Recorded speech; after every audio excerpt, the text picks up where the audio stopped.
tonight we are privileged to have with us U.S. Vice Consul Luke Martin of the U.S. Embassy in Manila to give us further insight on the inauguration of the U.S. President Barack Obama for his second term of office and the future of RP-U.S. relations. Good evening, sir. Yes, good evening. How are you? Very well. Thank you for being with us on NewsLife. Oh, great. Thank you. Sir, before we discuss the inauguration of U.S. President Barack Obama, I would like to briefly get a few more insights on the recent incident at the Tubbataha Reef involving a minesweeper of yours, of the Navy, the U.S. Navy, the Guardian. What was the report of the commander of the ship? Well, all I can say at this point is I can echo what the U.S. Navy has said, the 7th Fleet, that, it's unfortunate. We regret that this has happened. I don't have any more information than that, and I think that's something that we'll see more from both the U.S. Navy and the U.S. Embassy over the coming days. But, of course, I, feel right alongside with Filipinos that, we need to do whatever we can to protect the reef in this very important ecological area.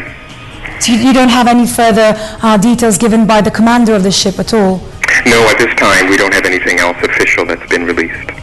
Okay, so moving on, sir. The inauguration of U.S. President Barack Obama, how different is this from his first inauguration?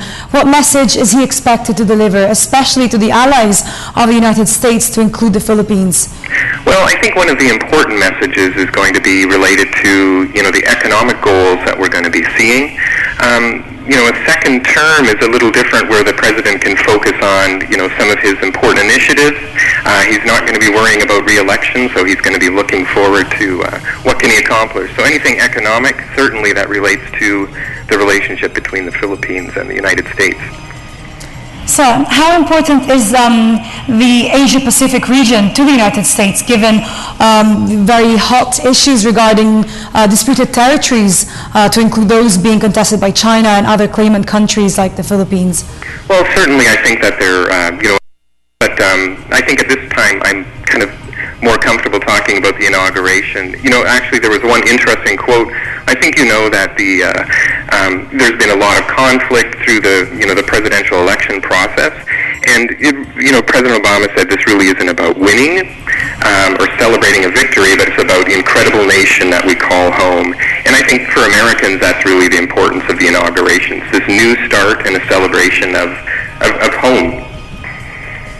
Okay, so I don't know if this is chancing it, but do you think there will be a shift in the foreign and defense policy of the United States in Asia? Will the U.S. fulfill its commitments to the Philippines based on the Mutual Defense Treaty? Well, I think, definitely the relationship between the Philippines and the United States is strong. It has been historically strong as well. And I think with this inauguration, it's really, even though this is a second term, it's really a restart of things. And, we're confident things are going to move forward as they have already. It's an exciting day, and I think it's really celebration for people, not just in Washington, but Americans in general. From the parade to the official balls, it's really a sign of new life and starting things over again. So what do you think are the first moves that Barack should take and should push more on as he starts from now? What the first things he should do? Well, I think the first thing he needs to do is get done with his day of celebration. I mean, I think it's definitely something that all Americans look forward to, from parades to balls, and I think that's a great place to start, with celebration of where we've come from and moving into where we're going. In terms of, for instance, issues like gun control or the universal health care, in your opinion, if you can reveal your opinion on what you think he should push more on to gain this more consensus, given that there is more perhaps divide. And he is, yes, going into his second oath, but there still is a subdued, sense of, people are a bit waiting to see more, I guess, from him. Yeah, I think that's a good point. And, there are the tragedies over the last few months, the years of economic trouble that there have been as well. A great inauguration is really this idea. Inaugural is really just the start of something new. And I think it's that reviving of hope that's important. So whatever the policy policies are. I mean, whether it's from, relationship with the Philippines, things that are going on here, gun control. I really believe that American people are ready to move forward, and both sides of the aisle are looking for movement and looking for things to be accomplished. So, on a lighter note, how did you celebrate at the U.S. Embassy here in Manila? Well, the inauguration is going to be taking place tonight, and so I'm hoping a bunch of other colleagues are going to be up and watching the inaugural address.